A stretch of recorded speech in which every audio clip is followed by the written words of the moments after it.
This is the Future of Finance.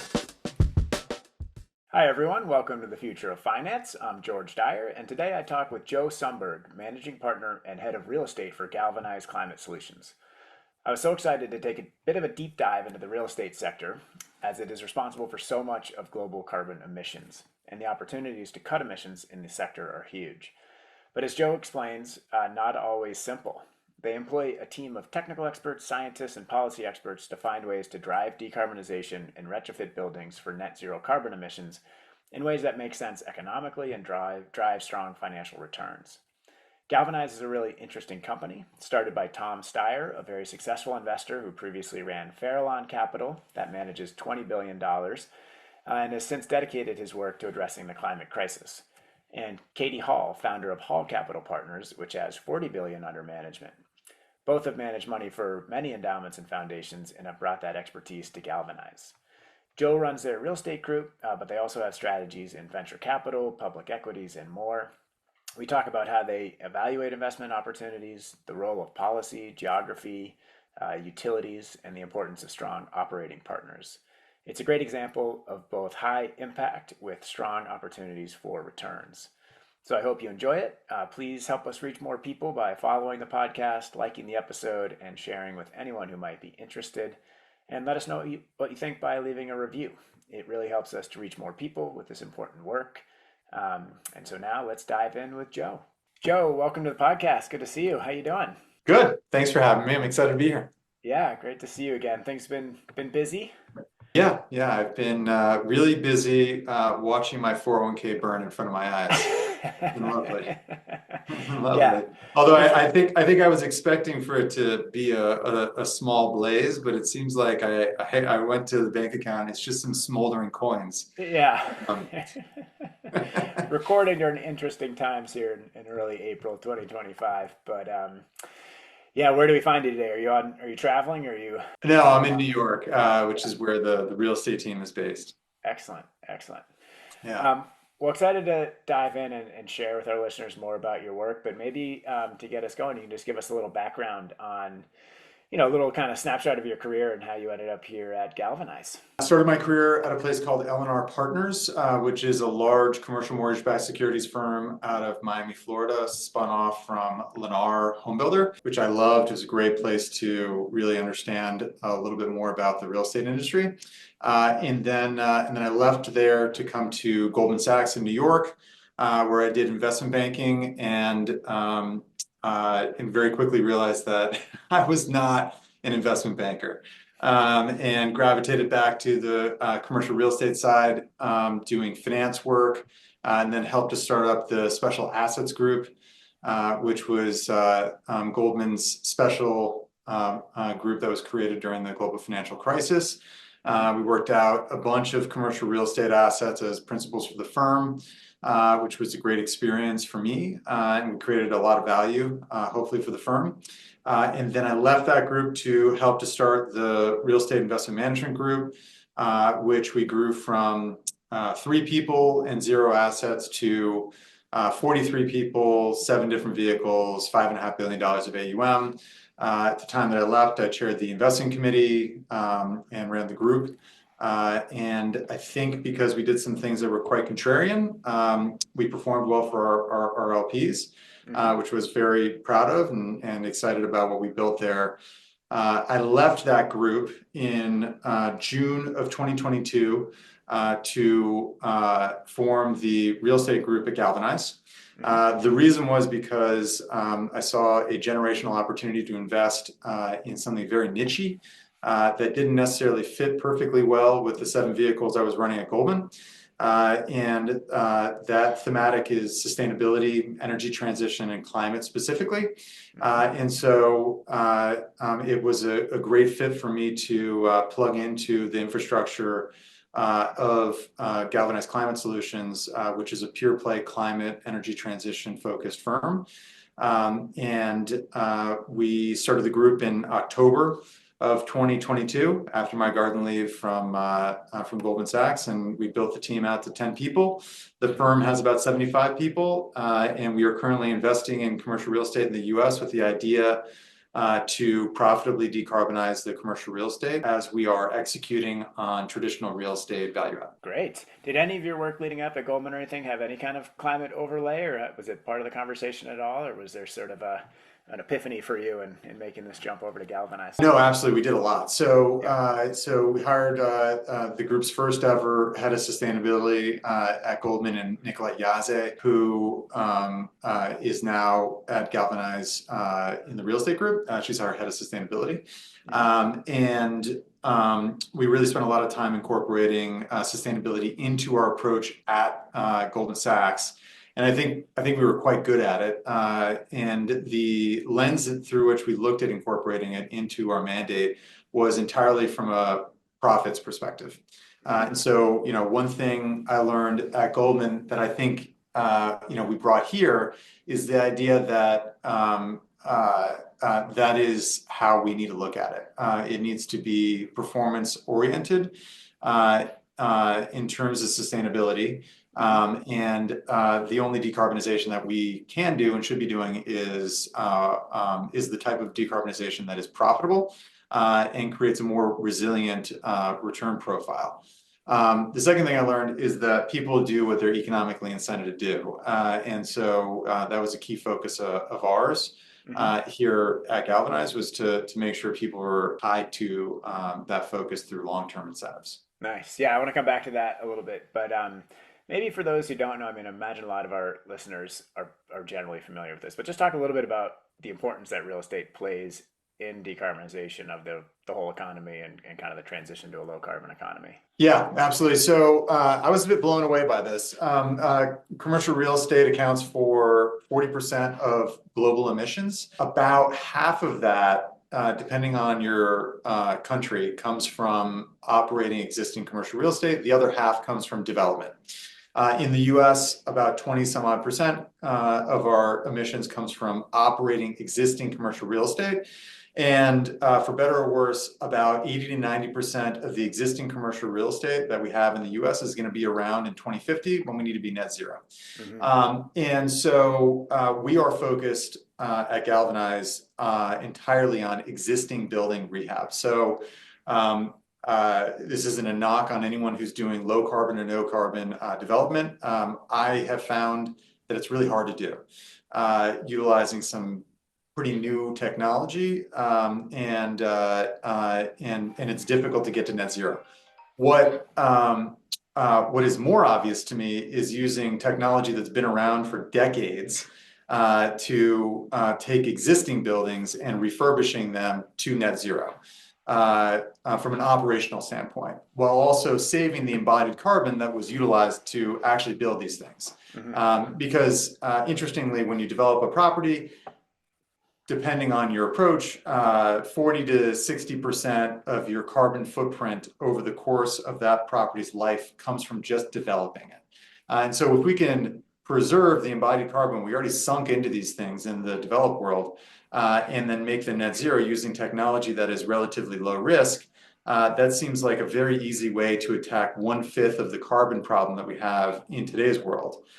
It isn't our solution and approach isn't going to be the only solution that's necessary to get the world to net zero, but it's an obvious one that's profitable and solves for 1/5 of our problem in the US. So it seemed pretty authentic to us and something that that we could tackle ourselves. Yeah, it's such a huge chunk. That's interesting though. It's a little counterintuitive to me. I mean, I appreciate the embedded carbon and not building new and instead retrofitting existing buildings. But in my mind, so much of green building does come through the design that it's sometimes harder to retrofit to decarbonize than if you can really do a holistic design from the start. Looking at how the systems interact with the building envelope and all those dynamics. But what are some of the challenges? And we'll get back to the work you actually do, but you mentioned sort of challenges in building new developments that are low carbon. How do you see,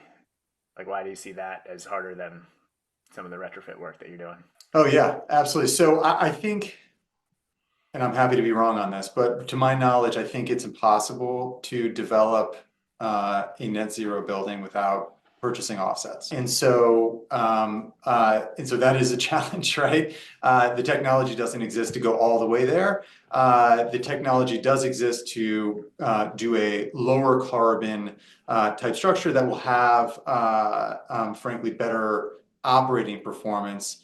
Whether or not that's CLT design or, lower carbon cement. What's CLT? CLT, it's a type of wood, basically, laminate wood Mm-hmm. that you put together that precludes you from having to use steel or more poured concrete for columns. And so, in my view, it is a much easier thing to do to take existing buildings and take them to net zero from an operational standpoint. Not every building, though, to your point, is perfect from a conversion standpoint. Some are more difficult to convert based on their location and their physical archetype and certain characteristics. But there's a hell of a lot that is easily convertible and profitably convertible without having to raise it to the ground or build new. That technology, I think, is here. We know it's here. It's been proven for decades, as opposed to some of the more innovative technology that's going to be required to actually get us closer to zero on a development basis. Yeah, interesting.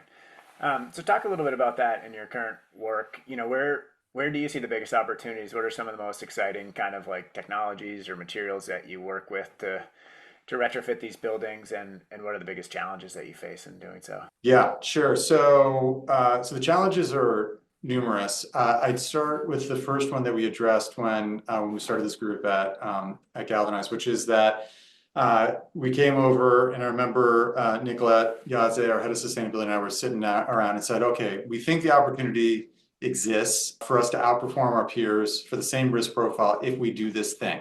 We'll generate alpha, we'll have a more resilient investment profile, it'll be more resilient to the vulnerabilities of climate risk, and that's better. It's a better investment profile and a differentiated product, and that's great.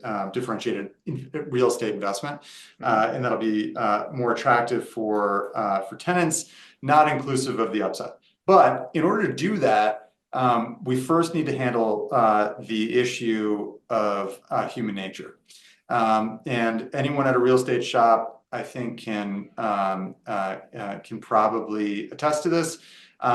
This isn't an area where acquisitions professionals, asset management professionals, investment committees have been paid to really focus.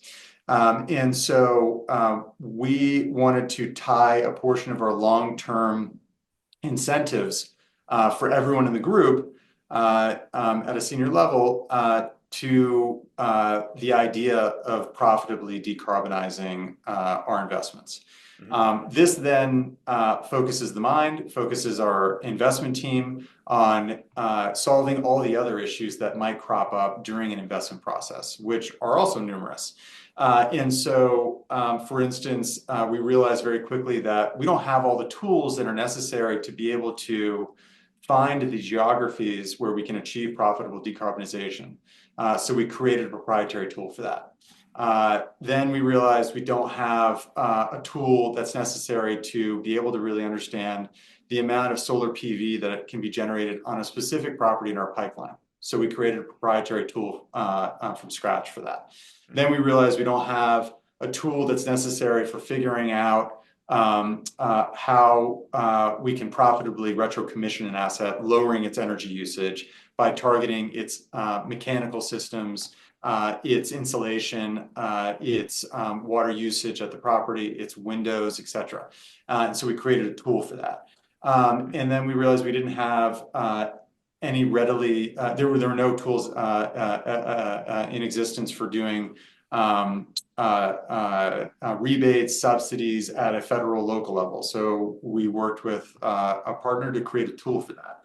And then we created individual processes with all of our external vendor partners in conjunction with our in-house technologists, climate technologists, scientists, and policy experts to be able to really hone in on processes that allow for us to get to a granular understanding of profitability for each one of those areas as we go through a acquisition process. And so that was something we identified pretty early on, but it was a solution that took us about 2 years to figure out through developing these proprietary tools and these processes. Right. Wow. It's very cool. And you mentioned a few, just to kind of make it tangible and specific, you mentioned a few of the types of retrofits, whether it's windows, insulation, HVAC systems, heating, ventilation, and air conditioning. Like what are the big chunks that you look at when you're looking at an asset to say, we've got opportunities here to really decarbonize? And, is it everything, or is there sort of a hierarchy of systems that you look at as you're looking at a building, or how do you think about it? Yeah. So first of all, I should say we come at it from a place where we have an unusual resource, and that we have a team that we call the impact team, which is about 8 individuals who are, as I mentioned, scientists, climate technologists, policy experts that help us figure this out. So we run a process that includes an evaluation of all those things you just mentioned, plus some more, like weatherization as an additional one. And then we evaluate the property for all those, and then it's different for every property. But what I would say are the big ones include solar PV, mechanicals, so gas-fired heating, electric resistance cooling. It includes water, insulation, and weatherization. And then, of course, electrification, but that's sort of grouped into the ones that I mentioned previously. Those are the big categories that we evaluate. I will say every deal is different. Every deal has different leases. Every deal not every deal has a different utility, but there are 3,000 utilities in the US, and they all approach what we're doing differently. Mm-hmm. And so understanding the utilities, understanding the congestion on the grid, and how much cost might be required to upgrade the grid is critical on the front end. And so I've been surprised at how different our approach for what would be seemingly similar transactions is.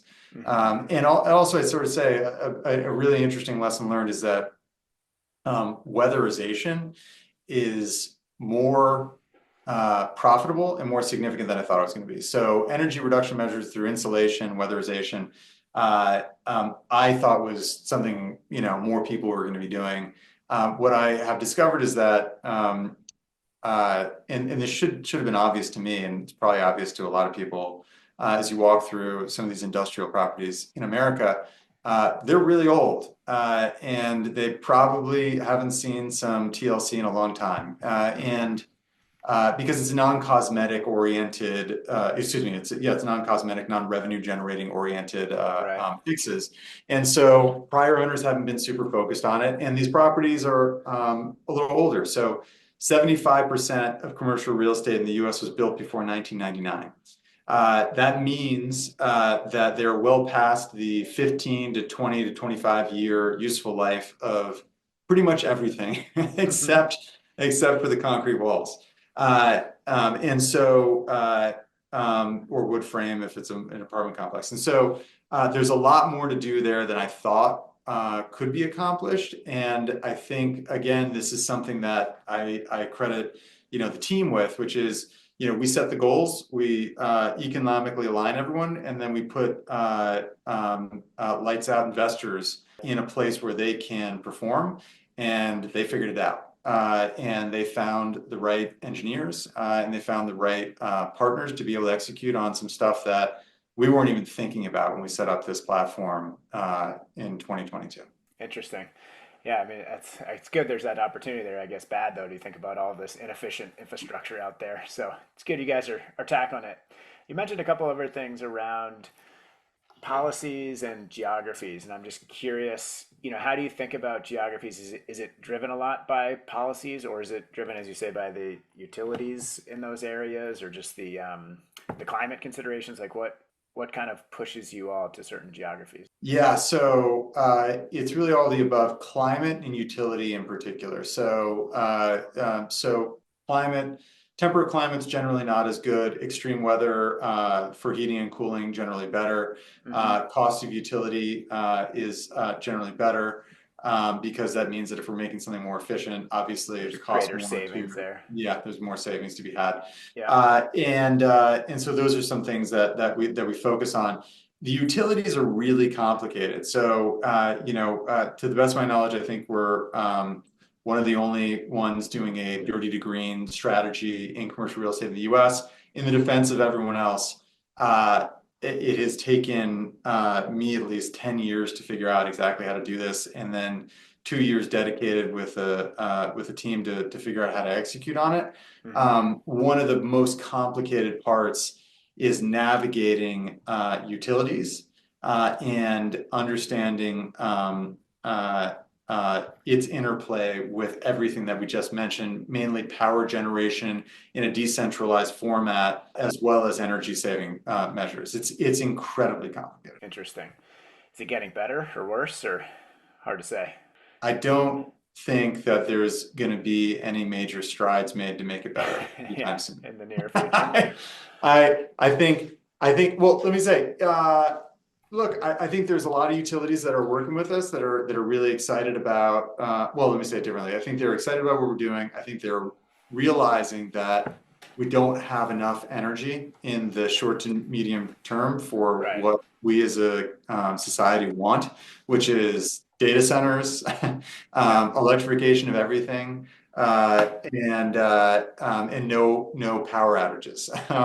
And so I think everyone's realizing that we need to generate power however we can, Yeah. and we shouldn't be so precious about it. And permanent reform never happened and isn't going to be happening anytime soon, unfortunately, I think, for all of us. So no, I think as people look at their utility bills going up, generally over the course of the prior years and probably going forward, I think that's an indication that there's not enough supply and more demand. Yeah, and I would imagine, I feel like a lot of us in the space have seen this coming a long time, but I would imagine the data centers and the AI boom has put a fine point on it for a lot of utilities. Let's come back to policy then on, what sort of like supportive laws are helping to drive this, and maybe talk a little bit about New York City's local law 97 and how that's kind of influencing the market. Yeah, sure. So I think in the absence of federal regulation,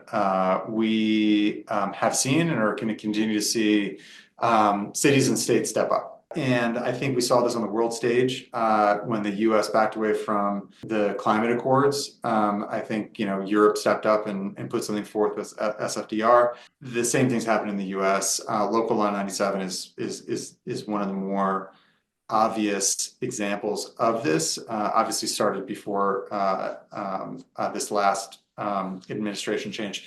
But I think a couple of things about Local Law 97. One is no one in New York, I'm going to generalize, right? There are some people who are focused on it, but no one in New York was focused on it literally until maybe 6 or 12 months before the fines were going to go into effect. And tell us what it does too for folks who aren't familiar, kind of on a basic level. What does this Oh, do? sure. So I'm definitely not an expert, but it baselines your carbon emissions for any structure, any commercial structure, which includes condos, co-ops that are, I think, greater than 25,000 square feet in size. In the New York City area, and then basically says that you need to reduce your energy significantly, but tests you sort of in gradients. The first gradient is I think you need to report on it, and then you need to reduce past a certain baseline date, which is in the past. And then you need to get to a certain level by 2030, and then by 2050. And so it is serious regulation that is going to move the market to make major electrification and energy reduction improvements. And I don't think many people were prepared for it. And so I think folks are adjusting to it right now. And I think, I don't know, I think one of the biggest surprises was that condominiums and co-ops didn't think that they were really going to have to deal with it, and they are. And the unfortunate thing for them is that their structures are generally pretty difficult to retrofit, given most of them have gas-fired boilers from pre-war, and so it's going to take major investment to retrofit these buildings. That's going to have to be borne by someone, and so the regulation is pushing the capital expense on the owners and residents of New York City in order to get to net zero, and it's going to be pretty significant. Does that help you all though? Does it help drive the market for you, or is it kind of neutral in your work? So our target markets right now include New York, and so I think it helps on the margins, but honestly, we haven't necessarily underwritten anything related to it. I do think this goes to one of the questions, which is there a green premium or is there a dirty discount for these investments? And I think that New York City will definitely see probably the earliest evidence of whether or not there's a dirty discount to these properties that are going to have fines accruing. And the only way to avoid the fines is to spend a certain amount of capital to improve the building to be able to retrofit them. And so Right. That's what we're doing. We're buying assets and we're making them net zero operationally, hopefully within 3 years or less. And so that works really well for us. But we're not modeling right now in our base case for any of these investments that we do better as a result of it. Some people believe that that benefit is obvious. We think it's upside. Yeah, gotcha. Let's come back to the kind of financial returns piece, because you talked about the model being based on these upgrades being profitable, but I think there is that perception. And what's your take? Is it is it a misperception now, or is it outdated that these types of projects would put a premium that's not necessarily going to come back or get paid back? Is it just and why aren't others, why aren't more doing this if that opportunity's there? You think it's just people are slow to move and haven't gotten there yet? I think that the things we're doing are dispositively profitable by themselves, without sort of any premium being ascribed by a tenant. That would be upside, which I hope occurs, and I think we're best positioned to be able to achieve that upside, which is fantastic. But that's not our base case. Our base case is what you articulated, which is just doing these upgrades is profitable in and of itself. Now, I think a couple things, as I mentioned, the following is not perfectly obvious, which is that there isn't a silver bullet. There's not like one technology where you say like, okay, like I figured it out. I know how, I know how to do this thing, and I can apply it to every single property going forward. It needs to be sort of a menu of everything that you apply to every property, and some are toggled up and down. And that level of focus, filtering the transactions that you look at to be able to really find the ones where you can achieve the most amount of profit based on the implementation of those strategies, right? And so I sort of liken it to like LED lighting was fantastic, right? So like at Goldman in 2012, 2013, we became sort of obsessed with this, or I should say I became obsessed with it, and then I hopefully made other people equally focused on it. And I remember the excuses that we got back then, which were, you don't understand, Joe. Like, I can't find an electrician who understands how to install these things, much less fix them when they go bad. You're not on the ground. You don't understand it. The color temperature. Do you understand what color temperature is, Joe? Like people are getting headaches. Like, do you Right. want to give people headaches? And like, do you know what epilepsy is? Like the excuses to not go through a property and replace incandescent light bulbs with LEDs were quite extensive. Now, the technology has advanced and it's become more ubiquitous and I do think color temperatures and all this technology and now all the trades understand how to incorporate it. Right. The same is true now with like 100 other technologies and scopes of service, Yeah. where it's a little nascent. It's a little less understood. There's less vendors who know how to do it well, and Hmm. so professionalization of being able to do it is absolutely critical. And having scientists on board who actually understand how a ground source heat pump versus an air source heat pump actually works Hmm. is critical, right? There's all these technologies that are old and new with various vendors that are being rolled out that are can be executed very differently. Same thing with solar PV, right? I mean, there has been a booming industry of solar developers that have gone out there. They are not all created equal, and we feel like we have an advantage because we have trusted partners who have the ability to execute with us. Hmm. That's critical. Yeah. There's a way to execute on what I'm talking about that deteriorates value, Hmm. and that is a real risk. And we think part of our advantage is we can execute on it more fully all the way through. But to go back to your original question, why are more people not doing it? It's complicated.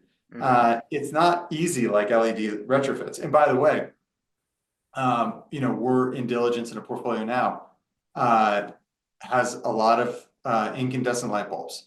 There are so many properties that we tore through that or acquire that have incandescent light Still out bulbs. there. Yeah. They're still out there and like they're gonna be out there. And so for us, the goal is to be able to put this thing in place, incentivize everyone, and then figure out all this complicated stuff. In addition to doing traditional real estate value add in a capital sense, buying it broken, fixing it, making it better, and really using and leaning on our science team to be able to incubate new technologies to get us further along and do it in a way that's comprehensive that tees us up for the potential for that green upside or the avoidance of the dirty discount.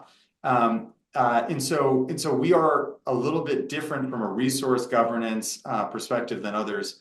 And we are very niche-y in the fact that we're only looking for those deals that have a tremendous amount of alpha through execution of these. And so, I think it's hard for people to execute in that way, which is frankly why we needed to set it up de novo here at Galvanize Real Estate. Yeah. Interesting. A couple quick questions on it. So, I mean, that makes sense to having that expert team and the scientists and the policy experts and everything to address that complexity. Talk a little bit more about what you said about the risk of, you know, being unsuccessful in taking this on or having I forget the exact word you used, but a downside of approaching this and doing it wrong. Is it just because you can end up spending more money and not realizing the benefits, basically, if you're choosing the wrong technologies or, applying them in the wrong circumstances or? Yeah, I mean, look, I think one of the big risks is with solar. Hmm.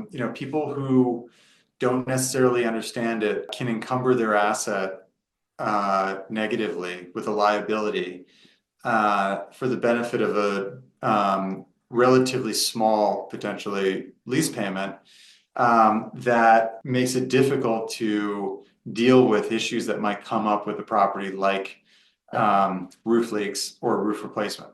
And so, for properties that have warranties, it is not as simple to just roof warranties, that is. It's not as simple to just layer on solar PV.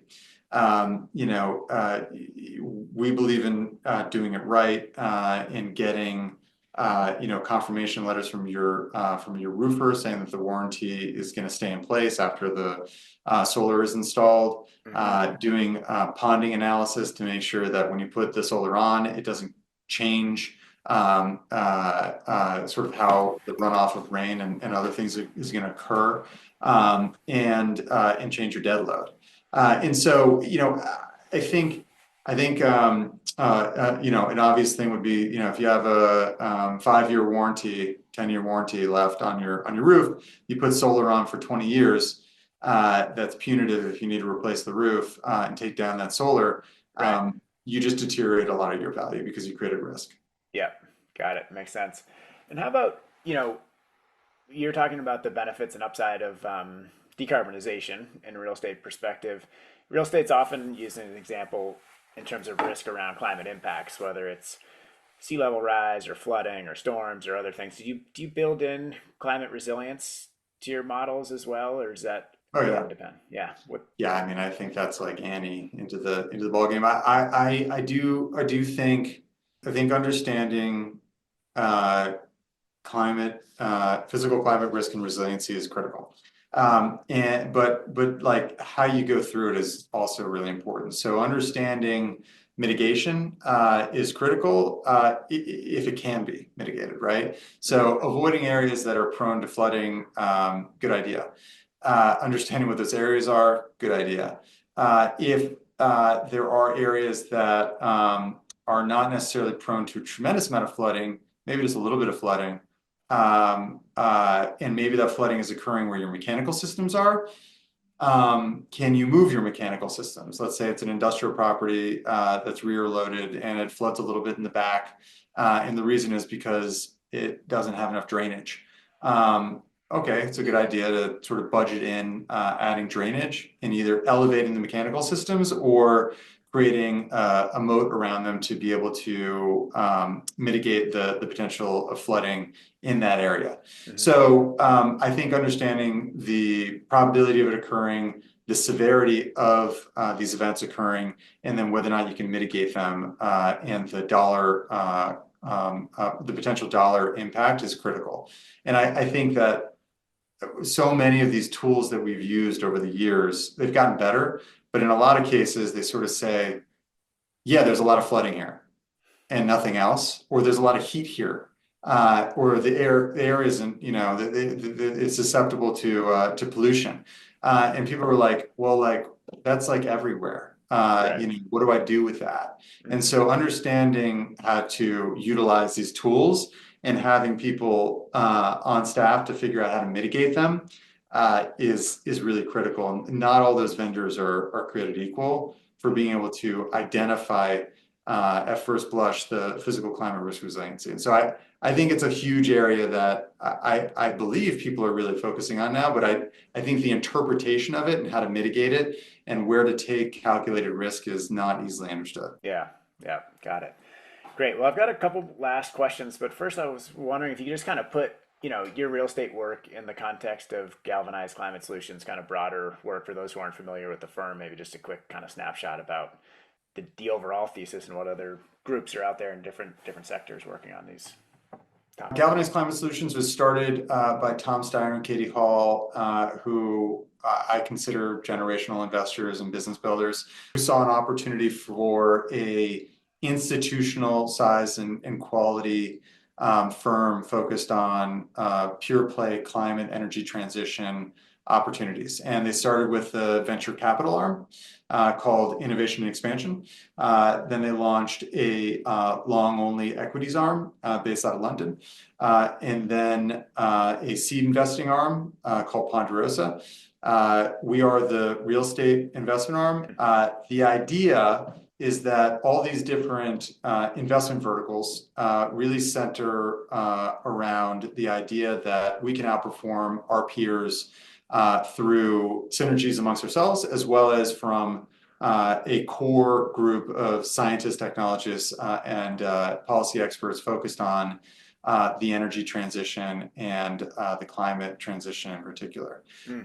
And so the way that real estate fits into that is that the venture capital arm is really supporting the innovation within portcos that are creating technology around many different things, including the built environment. And we can sort of benefit from that, their thinking there, and their landscaping. Same thing with the long only equity team, who are having direct partnership conversations with public companies who are trying to occupy space, as an example, that is net zero. which we are very interested in providing.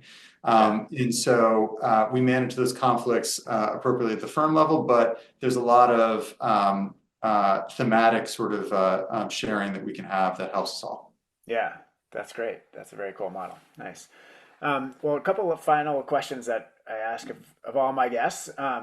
First, what is your vision of the future of finance, given the work you do and the world we face?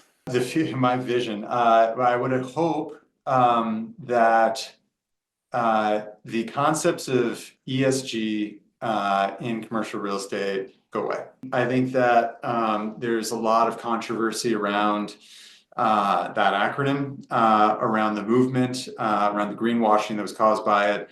I hope that people see sustainability in commercial real estate as profitable, as an investment, as we do. Our head of sustainability sits on our investment committee because she is an investor. The amount that we invest in sustainability is quite significant, and it has positive ROIs, and that's the way that we approach it.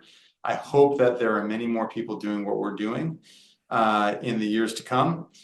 I do worry that with some of the rhetoric that has been out there recently, a lot of firms are pulling back on their resources. Those, though, that are authentic to what they're trying to accomplish within the space of impact and sustainability, I think are going to continue to do it. And I hope that there's 20 different firms doing exactly what we're doing in the years to come. Mm-hmm. That's great. Yeah, it is interesting. It's a little bit like you're talking about with the buildings. If you don't do it well, it can actually be harmful. And I feel like there's an analogy there with ESG. If you sort of go part way in or you do some greenwashing, you can spend resources and get distracted. That can hurt your returns. It's not like going halfway is necessarily halfway. It can actually be going backwards if you're not really fully taking a holistic kind of comprehensive view of it. Nice. And then finally, we work a lot with colleges and university endowments and also on the academic side. So what kind of advice might you give for college students, other young people that are interested in sustainable finance, real estate, climate smart investing, that might be looking to chart a career in this space? Yeah, I would focus on being an investor. I think that the real estate industry, in many industries, created this position of sustainability, et cetera, or head of ESG or something like that. The best heads of sustainability and ESG that I know are investors. And they understand an ROI. And that is what drives people. That's what drives investment committees. That's what drives investors. If you want to have a significant amount of impact, figure out how to do things profitably, not how to report on them. And so, I think that a lot of groups that have been focused on doing this have been pushed into the reporting area, which is an important component on it. We can't manage what we don't measure. But I hope that we're far past that, and you should approach the idea of sustainability from wherever you come from with the idea of profits in mind. And the last thing I'd say is you gotta solve a problem. So nobody needs another, for example, real estate investor. Certainly, unless we're solving a problem, right? And our problem that we're solving is a dirty to green strategy in the US where there is none, right? There's additional returns to be had by taking these assets to net zero operationally, we believe. And so we created a pure play organization that is focused on that. That was needed, I deemed, within the marketplace. Because there is nothing else, there's no other group that I'm aware of that's doing it in the US market. And so I think just because you want to do something, that's great, but you got to identify the problem and a reason to exist. I love it. Be a problem solver. Well, Joe, thank you so much for your time. Great to catch up and hear more about your work again. I really appreciate it. And best of luck. Hope to talk again soon. Great. Thanks for having me. Thanks for tuning in for the Future of Finance podcast. We hope you found today's conversation insightful and inspiring. Don't forget to subscribe or follow us on your favorite podcast platform. And please take a moment to rate, review, or share the show. All of this really helps us to reach more people like you who care about creating a thriving and sustainable future. And it's a really easy way to have a big impact. So please do follow.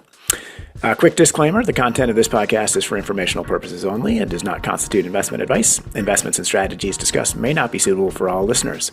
Please consult a financial, legal, tax, or accounting professional before making any investment decisions. References to managers and funds are for informational purposes only and should not be considered endorsements or investment solicitations. This podcast does not monitor fund performance or guarantee the accuracy of third-party materials or statements. This has been an episode of the Future of Finance podcast, exploring how finance can shape a vibrant and sustainable future. Thanks for listening, and we'll see you next time.